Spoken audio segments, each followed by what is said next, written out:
Special thank you to our sponsors of Russ Reels Live, Best Heating and Cooling, Hope 107.9 Radio, and Kicking Cancer. For more information on Best Heating and Cooling based in Scioto, Oregon, and their amazing heating and cooling services, go to best-heating.com. And for more information on Hope 107.9 Radio, go to hope1079.com. And finally, for more information on Kicking Cancer and their support of those going through cancer, go to kicking-cancer.org.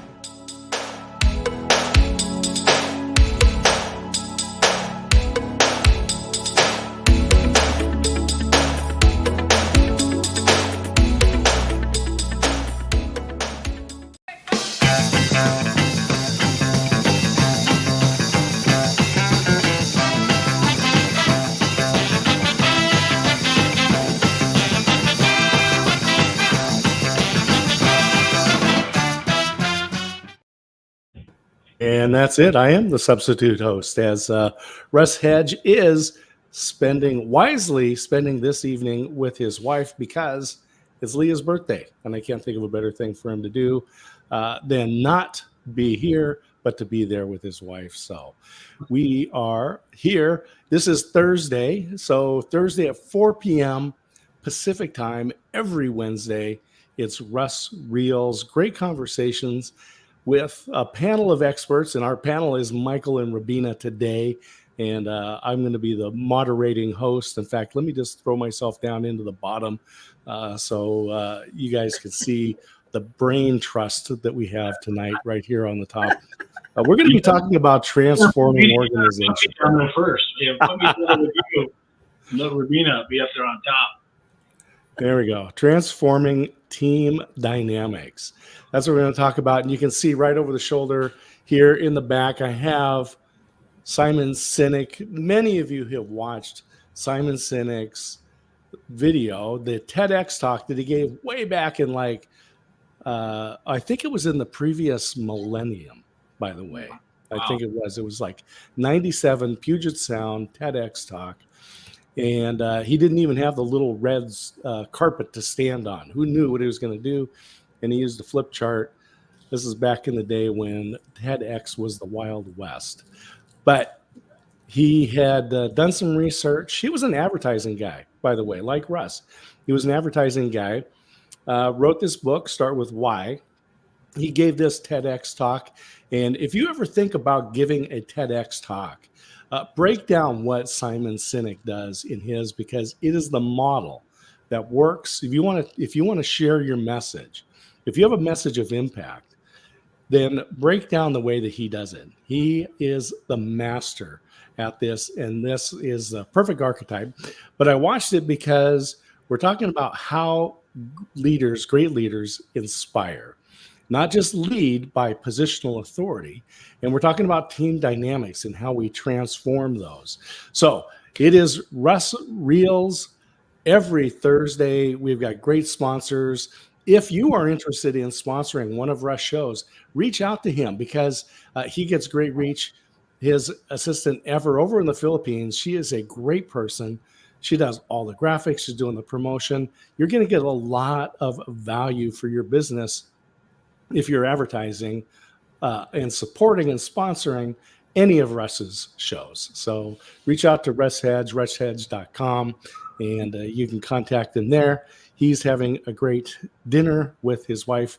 And so we're just taking a look. We got to Yolanda, and of course, Russ is there making comments. Maybe that's Ever. I'm hoping that's Ever and not Russ, but we'll find out sometime soon. Hey, let's talk about this topic tonight. But first of all, Rabina, let's have you introduce yourself. Tell people who you are, what's going on in your world, and let's maybe even get a little story about team dynamics from your perspective. Sure. So my name is Rabina Mohammed. I am currently a business process analyst for NWC at Amazon. And my profession is continuous improvement, and I've been doing that for 25 years. I am a Six Sigma Green Belt, if anyone is interested in that. And in terms of team dynamics, whenever you do continuous improvement or quality improvement of any kind, you always end up working with people that don't directly report to you and come from different parts of the organization. So you have to be very attentive to different skill sets and personalities and maybe what motivates people, because at different levels of the organization people have different types of motivations. But the key to me is always about finding that clicking moment where you can have that human connection, because I feel that everything else for successful team dynamics grows out of that human connection. And that's the thing that I always strive for. Fabulous. And we're not going to get too far before we try to explain a little bit about what a Green Belt Six Sigma is, because I don't think that means that you're playing everybody was Kung Fu, right? I don't think we're that, right? There's no robe that goes along with this. But what is the Sigma? Why 6 of them? And why a green belt?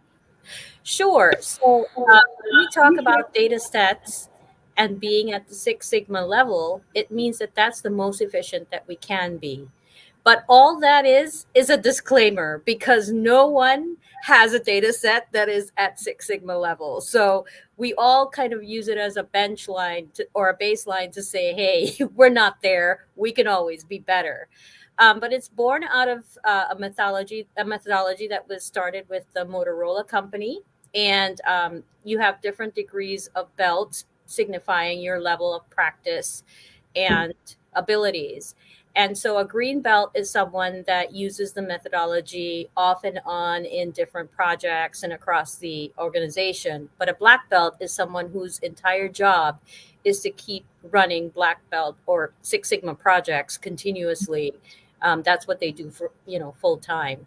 So I'm a manager level green belt, which means that I practice the DMAIC, which is define, measure, analyze, improve, and control, which is sort of the basis behind Six Sigma, in everything that I do and all the people that I interact with. Pretty much, I'm the problem solver. They kind of come and say, hey, I have pain points and I would love to get your assistance in how to eliminate them. And that's basically what continuous improvement is. It's this path to eliminating pain points. We say eliminating waste, but it's really eliminating unproductivity and making sure that our processes are benefiting both our employees and our customers. So in a nutshell, that's what it is. I hope it enlightens anyone that needed to hear it.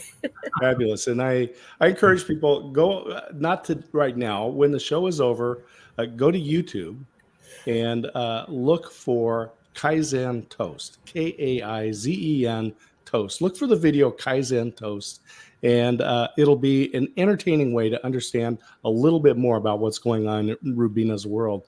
Michael Holt, you have had quite a bit of experience, and you're in a new venture, and you have a whole new team. So tell us what's going on in Michael's world. Wow. Well, thank you for inviting me to the show today. Russ having me on today. I always love coming together with the team and just sharing thoughts and ideas. So today is no exception. Yeah, I came from a pretty interesting background. I took pottery and PE at my local college that prepared me to be in the mini casino industry, where I put a 30-year career in leading a big gaming team of about 430 employees, all surrounded around little mini casinos playing cards. Washington State's a little bit different than Nevada, where social gaming is okay. So we had these two properties where we definitely got to spend a lot of time with all types of walks in life and skill sets as we created this vision, this value of creating a place where you came and played cards, and you did it responsibly. So that was a great career for 33 years. COVID showed up, and the owner ended up selling, and the new people came in, had their dream and vision, and the leadership team that had been there for a long time dismantled, and I was one of them. I was the general manager at the time, and so I had an opportunity to take all the lessons I learned at that mini casino and bring it to a family-based business. So I am the co-founder of Lincoln Media Group, along with my daughter, Brittany, who works with me, and we're the co-founder of the Lincoln Local program, where we really go out into communities and connect local businesses by giving away digital screens, similar to what you have behind you. And we help network the group together by sharing pictures, because we believe people buy with their eyes, and they want to work with people they know, like, and trust, and they want to work local. So we connect people together to help grow communities all across the country, and it's been phenomenal.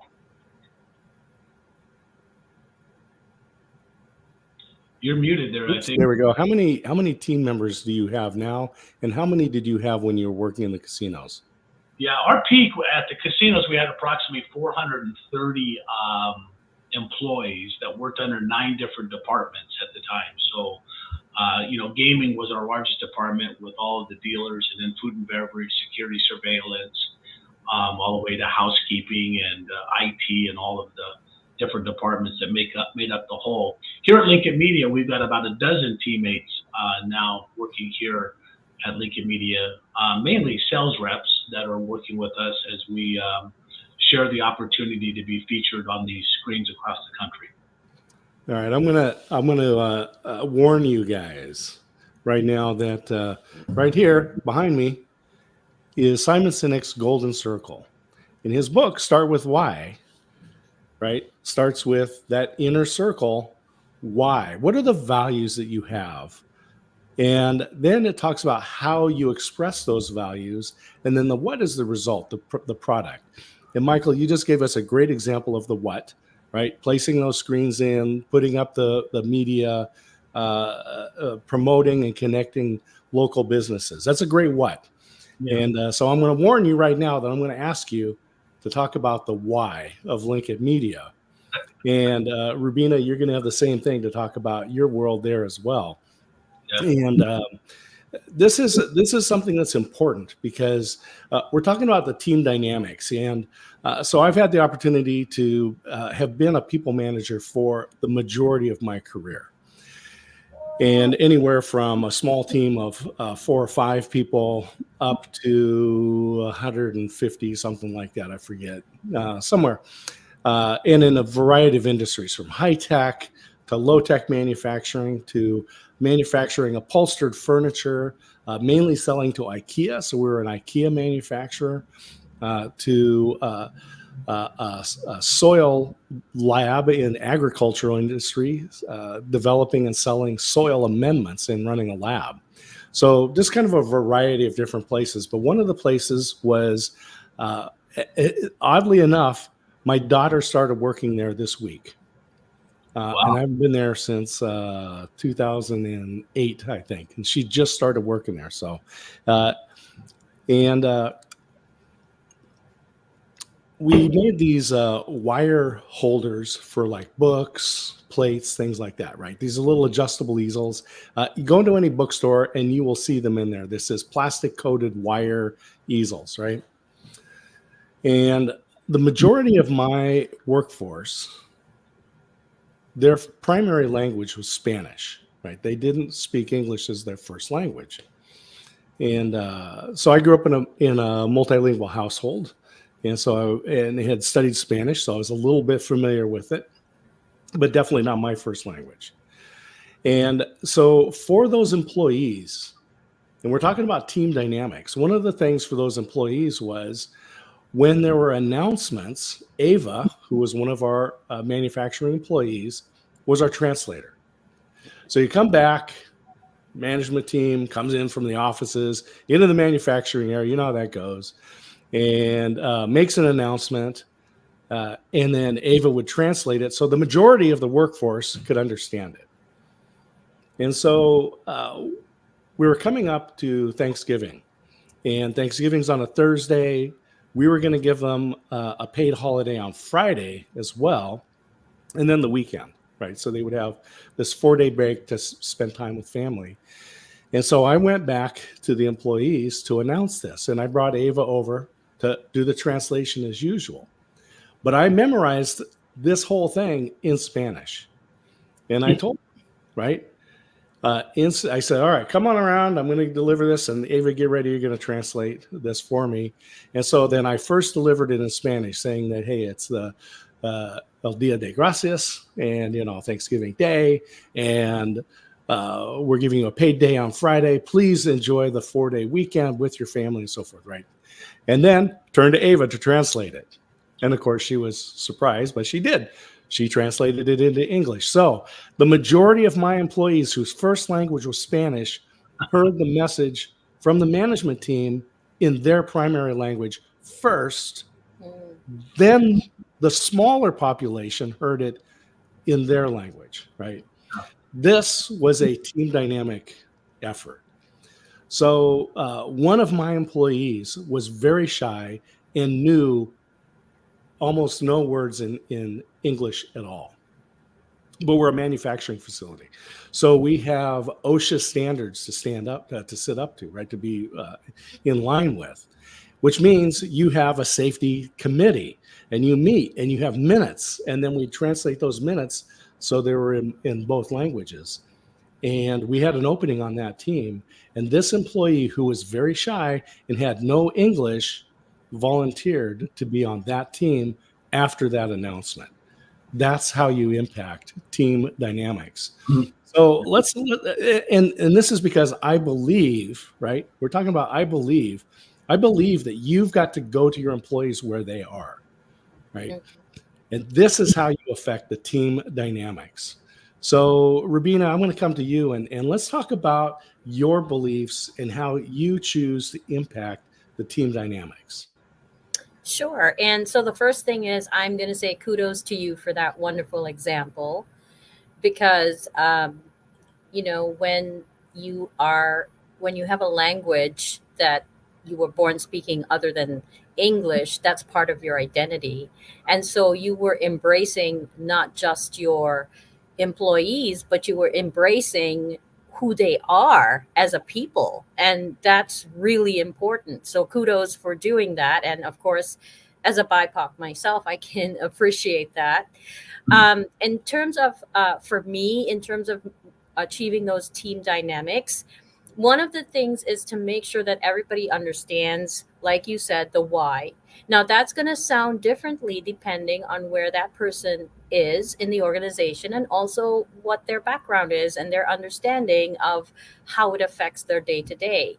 So a big part of that is making sure that everyone's on the same page when they have to understand why we're doing the thing that we're doing. And that has to happen at all levels. It's like you've got to be backed by that with upper management. So when they talk about it, they talk about why they're doing it. And then you talk about it among the people that you're working with yourself. And then you talk about it as the team that's doing the change and making the improvement. And so a big part of that is understanding how to relate it to everyone on your team in terms of how it affects their day-to-day. How is this going to make my life better? Or as we say in slang, how does that affect the price of tea in China, right? I'm sure we all heard that, right? So it's about breaking it down on a level that everyone can understand, accept, and also work with. Because at the end of the day, when you want to fix something, when you want to make an improvement, you have to have the ownership from everyone, the buy-in to make that happen. And so to me, that's one of the first things that I think of when I think of team dynamics in my world, right? We're trying to solve a problem. And first of all, we have to make sure everybody understands why we need to solve the problem now, right? Why can't we wait till next year? Why do we have to do it in the middle of everything else that they're doing? That's usually what you get asked. So for me, that's the real key. It's that starting with that why, but starting with the why on a level that everyone can relate to, not just management, not just the person not just the executives, but the person that will be touching it and feeling it every day. That matters too. You're muted. And there we go again. So I had a head cold the week before last, and I have this persistent cough that is reminding me of the great times that we had over that weekend. So I'm trying to save you all from enjoying that as much as I am. So this whole thing you're talking about, knowing why, right? Knowing why. What are the reasons we do what we do? And this is actually the first leadership trait that I present. So back in the day when we were studying business in school and 101, called Business 101, and you turn to the management section, it says, here's what a manager is, right? And we know there's a difference between managers and leaders, but management is very well defined: plan, organize, lead, and control. And leadership in the supervisory sense, that is, let people know where to be and when to be there, and that they have the tools they need, right? That's it. So plan, organize, lead, control, and it is defined, and it is in every textbook out there. When it comes to leadership and leading people, we tend to teach it based on example, right? We tend to say, well, and in Simon Sinek, he talks about Dr. Martin Luther King Jr. and how he led his portion of the civil rights movement, right? And you're like, great, I'm not Dr. King, I'm not Gandhi, right? I'm not, I'm not that person. I'm me. How do I do what I need to do, right? So communicating vision is the first step in being a leader. And this, Rabina, is what you're saying, is you're telling people, here's the vision. This is where we're going. And to get there, here's the stones that we need to step on to get there. Today, we're building this stone. And people go, oh, I understand. And then we're going to do this, and then we're going to do that, right? So you're reaching out in the future, and you're grabbing that in, and you're bringing them to the day so they understand the vision of where we're going, right? So that's the first step, is communicating vision. And building trust is the second thing. And trust is not just between the leader and the follower, because when you have trust, when you're a leader, right? If you don't have trust, then you're actually not a leader. You're just a tyrant, right? You're probably leading through intimidation or fear or bullying or something like that, right? The trust that I'm talking about is the trust between the team. So Rabina, if you are our leader, then you're building trust between Michael and me, so that Michael has a job, I have a job, and I trust that Michael's going to do his part, and he trusts that I'm going to do my part, right? Just like when I was coaching my son on football. It's like, look, if you're the lineman and you got to block, then block. Don't worry about catching the ball, because that's the receiver's job. If you don't do that, he can't catch the ball, and so forth, right? We all have our part to play. So inspiring greatness is the third part, and this is the true coaching part, because people have limiting beliefs. And as the leader, you're going to get them to do things that they didn't think they can do, and they will surprise themselves, because the human spirit is so resilient and so strong when given the opportunity to be exercised, right? And then the final four in these leadership traits is moving others to action, right? So if people don't actually do something, then you're just a motivational speaker, not a leader, right? It's like, wow, that's great. And then they go out and they live life exactly the same. That is a motivational speaker. That is not a leader. Michael, you've been leading your team, and we met online first, and you were telling me about all this great culture that you were building at Linkit Media. And you talked about these things that you believed, and how you bring people in at a certain time, that you give them time for self-development and these different things. Then I had the opportunity to come and visit you live in Vancouver, Washington, and actually tour the facility there and witness the fact that you actually walk this, and you actually decorate the building. You have aligned the furniture, everything, to express these values. Tell us about the values and how this lives out in the daily life of your employees. Yeah, no, I'd be honored to. It's funny. Thank you for the compliment. We are a long ways from our goal and vision, but it started. You started back with our why. My daughter brought this opportunity to me. Once I had ended my career at the casino industry. It was during COVID time, so we were getting some of that compensation while we were trying to figure out what we were going to do next. And for me, after 33 years of driving and doing and living this big picture dream with these little mini casinos, that became a very, very close-knit family. In fact, I knew those 430 employees on a first-name basis. We all grew up together. It was amazing. Again, I was thinking, as Rabina and you were stating, some of the things that's important is to walk the talk. Our clearly defined ideal for the casino, which was really, really long. I haven't been at the casino for almost 5 years now. And I still know our clearly defined ideal. Every guest will depart our casinos, whether they won or not, with the feeling that they were known, welcome, important, and appreciated. They played and ate great food and had fun in a friendly Highland environment. And you get the point. See, every manager, when we had our vision and mission, we would bring that to the team, but we would not ask them to walk that if they couldn't walk that talk as well. So I got to grow up in a great, amazing culture. However, that culture wasn't my culture. So all of a sudden, when I found myself away from that family that was so near and dear, it was a huge loss. And my daughter came to me and said, "Hey, Dad, there's this company I'm working for." She was in merchant services, which is not known to be the most straightforward business. There's a lot of selling going on and a lot of misrepresentation to make money.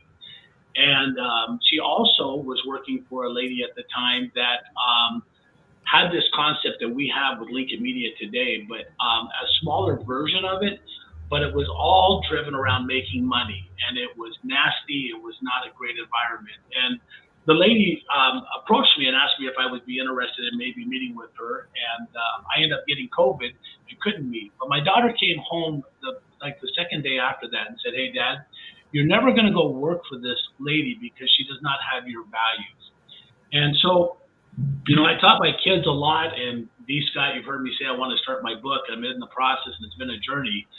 But I've always had this goal and dream because of what I learned at those little mini casinos.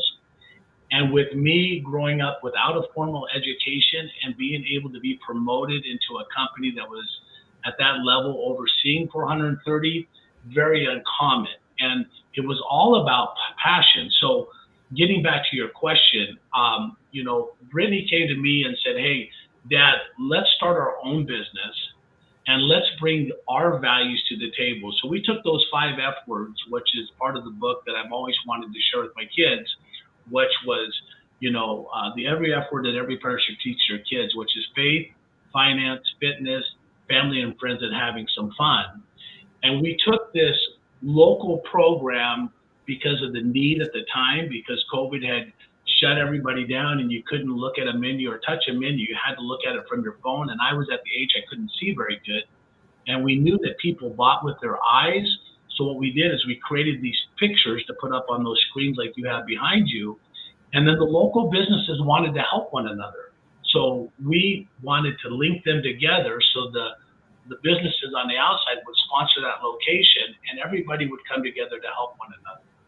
So that was important, but the bigger part is that we had this opportunity now to do something on our own and make it bigger. So your why was, could we create a business where people wanted to come to work? The outside world is so messed up and everybody's got challenges. I mean, and today everybody knows those challenges. I don't care who you are, you have lots of them. So we wanted to create a place here at Lincoln that you could, for that 8 hours that you were at work, be able to come to work and be the best version of you. We wanted you to become better because you were part of the Lincoln family. If you spent one day or you made a career out of it, while you were here, we wanted you better. So we put together the Monday through Friday, 7 to 3 p.m. so that family members could come to work Monday through Friday.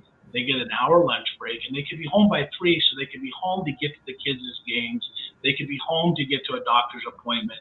They could do a lot of things that would seem to be perfect. Now we're finding 7 o'clock in the morning is not always perfect because some of the parents and stuff have to get the kids off to school. So we're thinking about adjusting that time. But the other thing that we did is we wanted to commit an hour of personal development each day so we could take those 5 F words and then put like Simon and put, the Jim Rohns or Tony Robbins, we could put that in and start their day off with something to inspire them, either to help them grow with their business skill sets or just to grow personally. And then we've created games that get the synergy together. But really, the bottom line is we wanted to make a place that they wanted to come to work. We got them some of the best chairs that they could sit in. And again, we're not Google by any means, but the Google mentality is to make it a really cool place that you just want to come and be. We put a lot of great food in the break room so they can eat if they haven't ate. And it's just trying again to create that environment that people, when they get to Lincoln Media for the day, they can kind of shut that outside world out and be who they want to be, and hopefully their best version. Yeah, this is actually living it out, and this is what I saw when I came and visited you.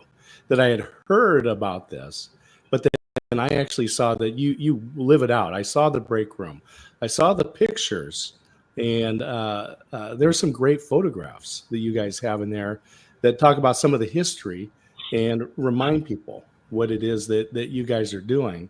And it's not just a sales job, right? You're there to really build community, but you're starting by building the community within the workplace.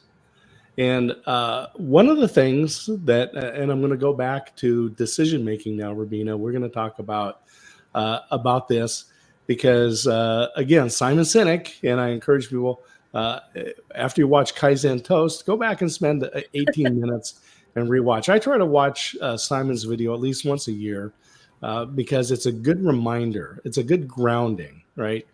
And a chance to evaluate myself. Am I leading with my values? Am I telling people why I do these things? Because, and he also emphasizes this in the video, and there is a lot of research that backs up the fact people buy by emotions. Then they go back and justify it.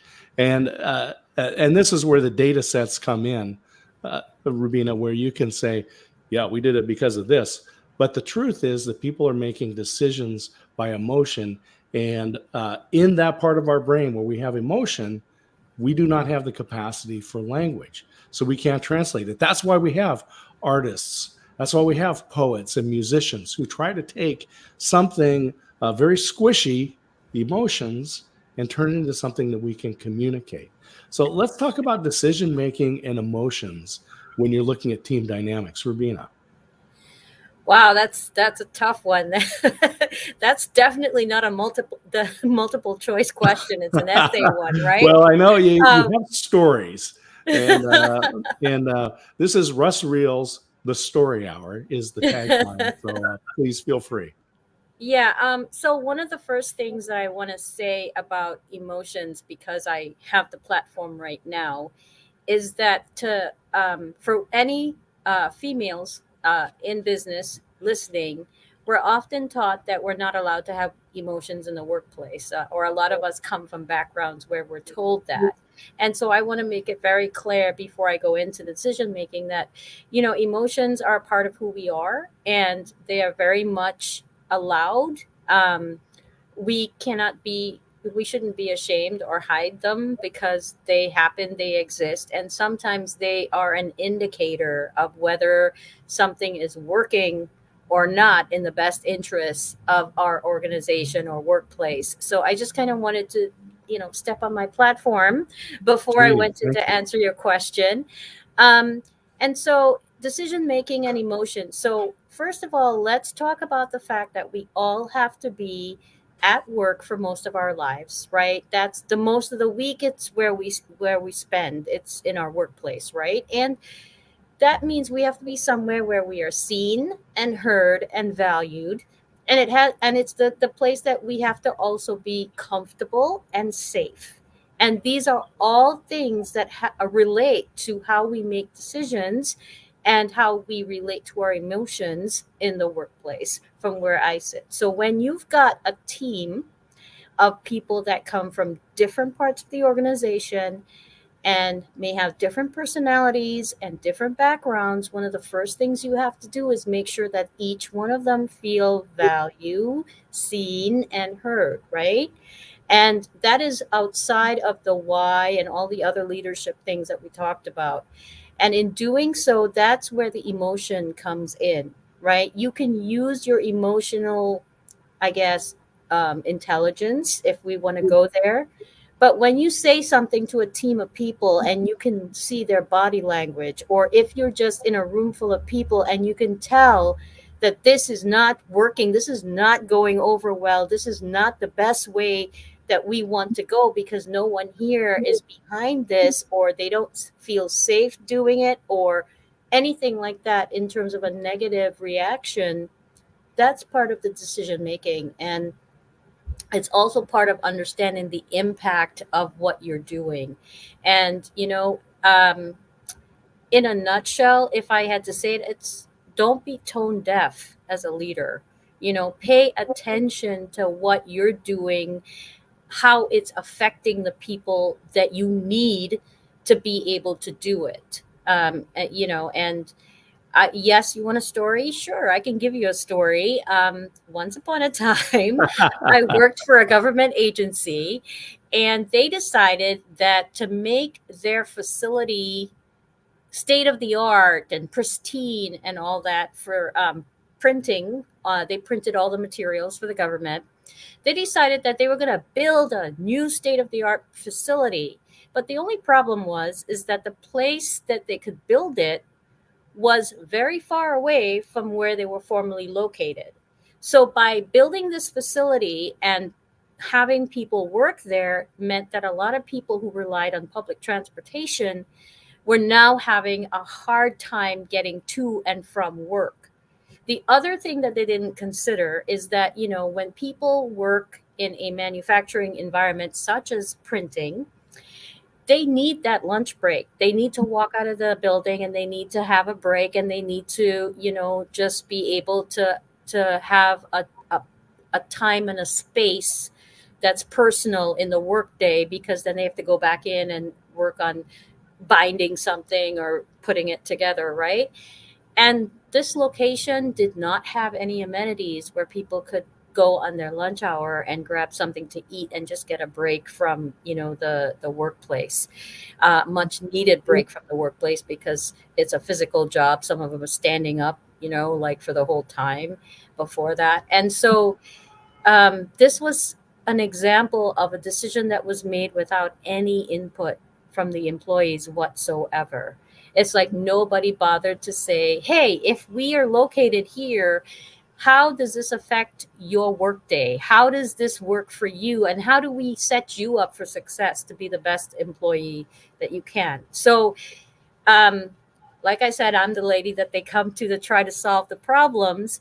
So first thing I did is I talked to a cross section of employees, and the suggestion that we could come up with, given all the constraints, was to have a different times for the shifts, so that people, when they had to get to and from work, they had like a larger window to be able to get the public transportation to get there. And then we had food trucks come in, to be there so that they could actually just leave the building and sit outside for a little bit and get that break that was much needed. But the story could have had a totally different ending, because they did because they did it. They brought in somebody who was aware of, okay, this is how our pain points are affecting people. This is a big deal to them. And the reason that I'm stressing this, and again, the emotions, it's because when people had to talk to me about how it now took 3 hours to get to work, where it used to take them an hour, if that, you could get the range of emotion and the impact and the effect that had on them. When they talked about not being able to leave their station and walk outside and grab a bite to eat and just sit down for a little bit and not, be in that constant work environment, again, there was a lot of emotion tied to that. So, emotions, decision making always go hand in hand. They're not always pretty, the emotional part of it, from when you're looking at people's responses. But that's okay, because it's usually an indicator of, hey, we need to do something different. We need to take a different approach here because we value the people that work for us and we want to set them up for success. You're muted again. Oh, I made you speechless with my story. Okay, That's how I'm going to interpret it. Yeah, it's just so fabulous that you recognize that and you help them create a solution around that. At a client, it was a very similar thing, small manufacturing facility, kind of rural, southern Alabama. And they had in their workspace in this factory area, the assembly area, they had refrigerators everywhere, right? I mean, they're just like all in these different spots. And so I was asking about it, and they didn't have a break room. They didn't have a break area. So people would eat at their workstation, which is a bad idea, right? Mixing your food and your work, this is a bad thing anyway. Plus, Rubina, what you just talked about, you need to have that time away. You need to have some space. And so we talked about that. And the owner actually then went and bought the material and framed up a room and built a dedicated break room, moved the refrigerators in there so people had a place to store their food, put a picnic table in there and some other things, so they would have an actual place to leave their workspace and go and stay in the air condition because it is Alabama. So, and be able to get away from that. The other thing that you mentioned, and I think I'm going to encourage Russ to run an episode just on emotional intelligence. There's a lot of research that says that the probability of success is greater if you have a good EQ, right? Emotional quotient, being able to understand emotions as opposed to an IQ, your intelligence quotient. The emotions are more likely if you can read people's emotions. And emotional intelligence is just being able to understand your own emotions and control them and be able to read the emotions of other people and also help affect their emotions, right? That's all emotional intelligence is. And there are ways to measure that, and there's ways to improve that. Michael, let's talk about this a little bit in the workplace there, because you work closely with your daughter, and you can tell, right? Because you spend enough time around her. You know when something's going on. But we need to have the same thing with our employees. We need to be able to understand that when Pat came in, that something is not right. And let's talk about that, Michael. Yeah, it's critical.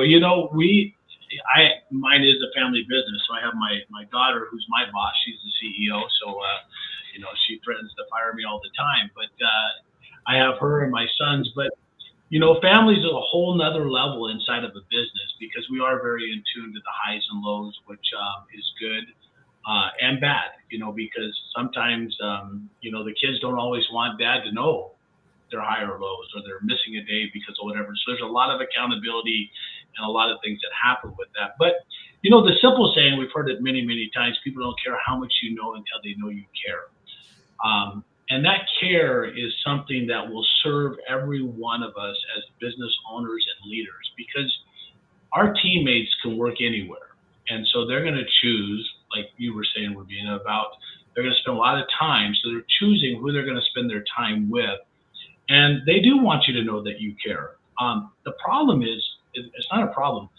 The responsibility of caring for your teammates, where you start with a few of your own kids, or maybe as a leader, you don't even have kids, you now end up with a whole lot more family members. And, we use the acronym a lot in my circle that family stands for, and this is a really good one when I heard it: forget about me, I love you. And it's such a great acronym, family, forget about me, I love you. And I know that's getting a little bit really deep with your teammates, but I can tell you here at Lincoln Media, we have that really great connection because we do take time to care. And when you do care and it's important to you, you definitely know when somebody is off. Now, again, I've been blessed or cursed with the gift from the man above is to really understand when people are off. You can feel their heartbeat. I do care, and I love, and I want to encourage and inspire people to chase their dreams. Maybe it's here at Lincoln Media, or maybe it's somewhere else. But life is short, and in our office we have that 0 to 100. The goal is to get to 100.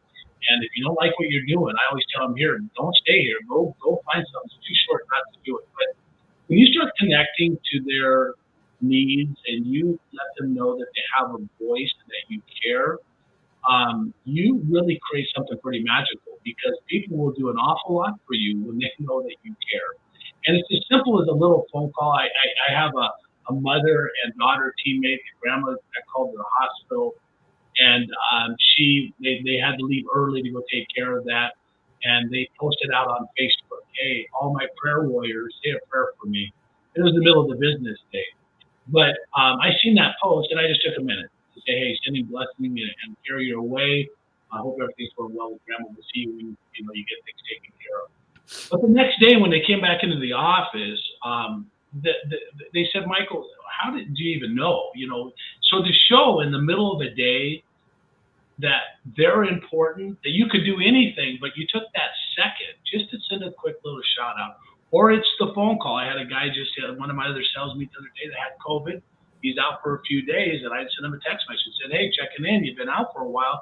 Hope you're feeling better. And again, he said, hey, I've been really, really sick. But when they come in, that's the power. It's not something really big. It's just being aware. And again, I have a dozen, so maybe it's easier than some that have a whole lot more. But the question that I ask leaders, do you have that mentality to put the time in?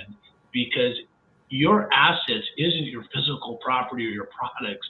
Your teammates are your assets. They're the ones that are going to do what needs to be done, and that's where you pour your energy into. It's not that easy. It's hard, and sometimes you ask yourself, what the heck am I doing it? Because they will disappoint you.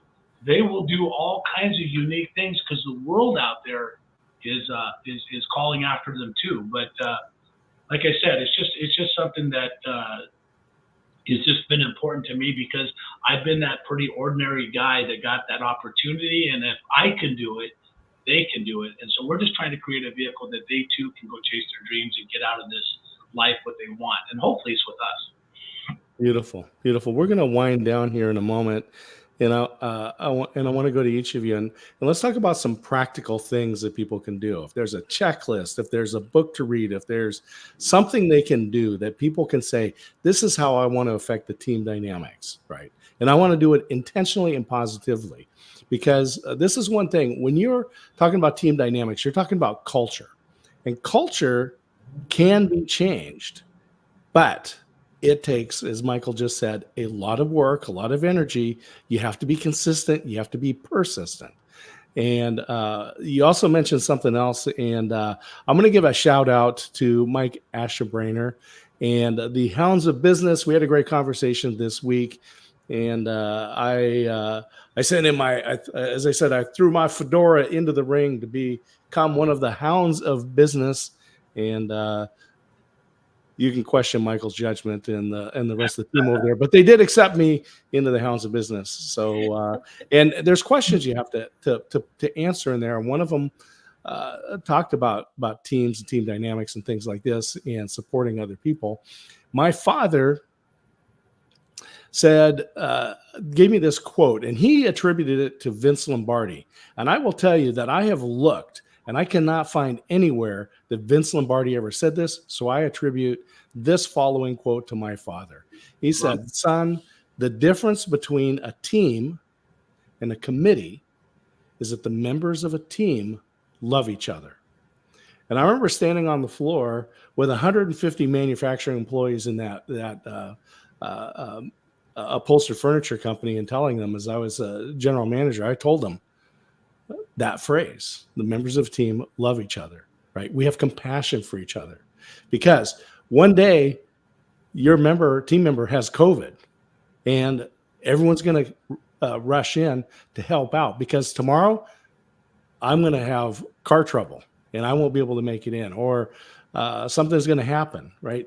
Because we are all in this together. right? This is something that we need to do. So let's talk about some specific practical things. So Rubina, we'll start with you. Let's talk about some practical things and then tell people how they reach out and get in contact with you and access this knowledge inside your brain.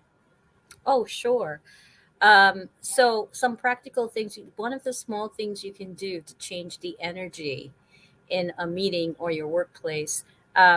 One of the things that I practice is getting people to compliment each other. It only takes 2 minutes of at the start of any meeting. And right now we do Slack and instant messages. So it takes even shorter. But you'd be amazed that if you just said, turn to the person on your left and Slack them or tell them a compliment, you'd be amazed at how that changes the scene in the room, right? So as a leader, one of the things that I emphasize is that you want to practice spreading positivity within your circle of influence, right? Whenever people are around you, they should feel some level of welcome or positivity. And if you want to be a good leader and have really good teams and have people be the best version of themselves, I highly recommend Hidden Potential by Adam Grant. It's a book, and I actually recommend any book by Adam Grant if you really want to be a leader that values the people that work for you and also encourages them to be the best version of themselves. And of course, you can contact me on LinkedIn. You can just type in my name because that's the link to me.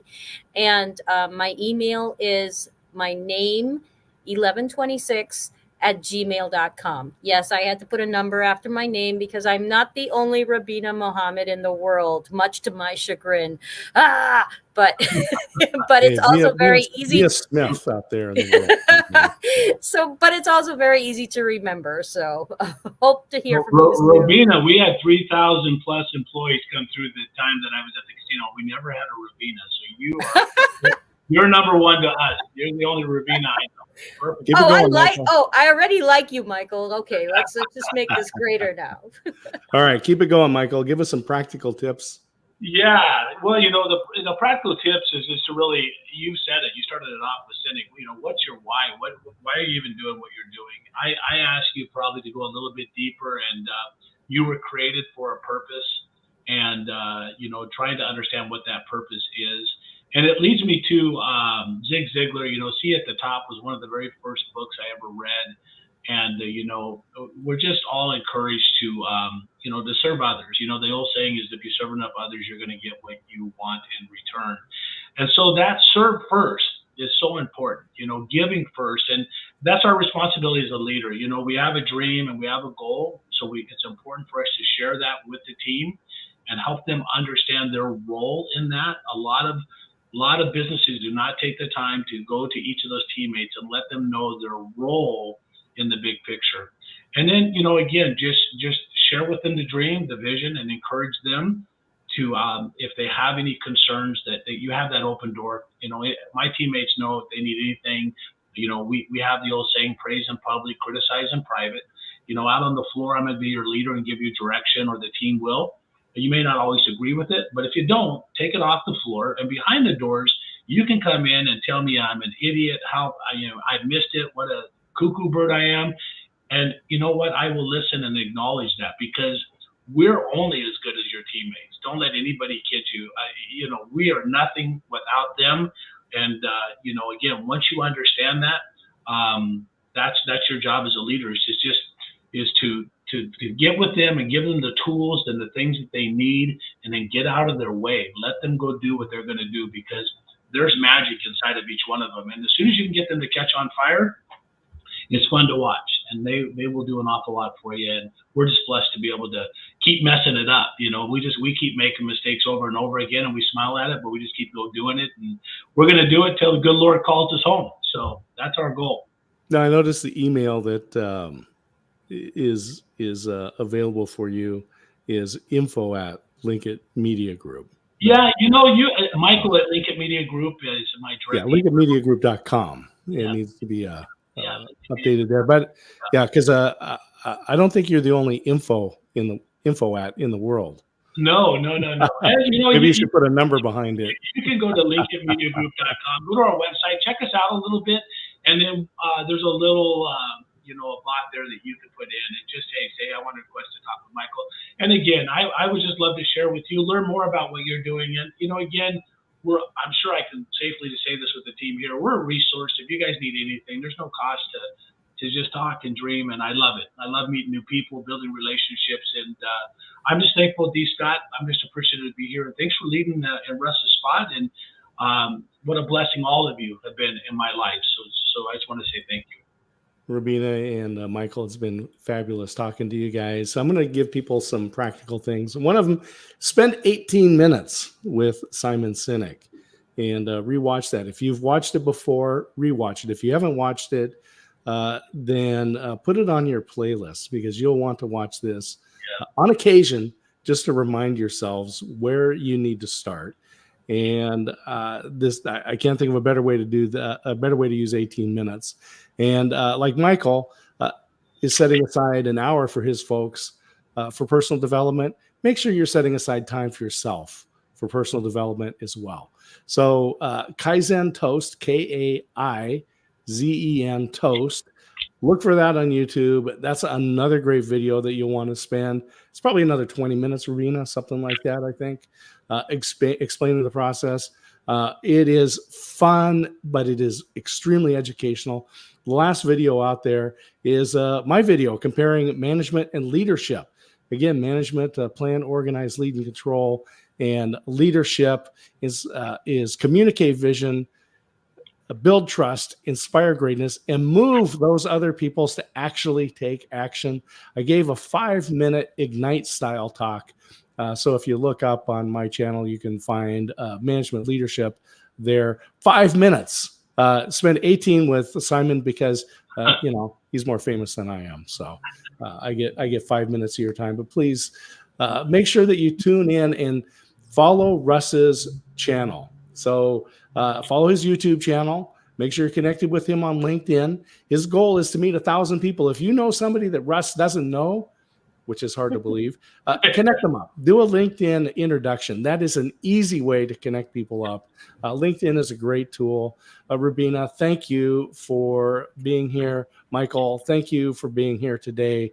I loved all the comments, and I learned a lot. I learned a lot today. We've got some stuff to take on into the future. If people want to find me, dscottsmith.com is the website. Scott@dscottsmith.com. You can see there's a theme there. So you can find me. There are a lot of Scott Smiths, so dscottsmith.com. With that, we're just going to play the outgoing credits and say thank you, guys, and we will see you again.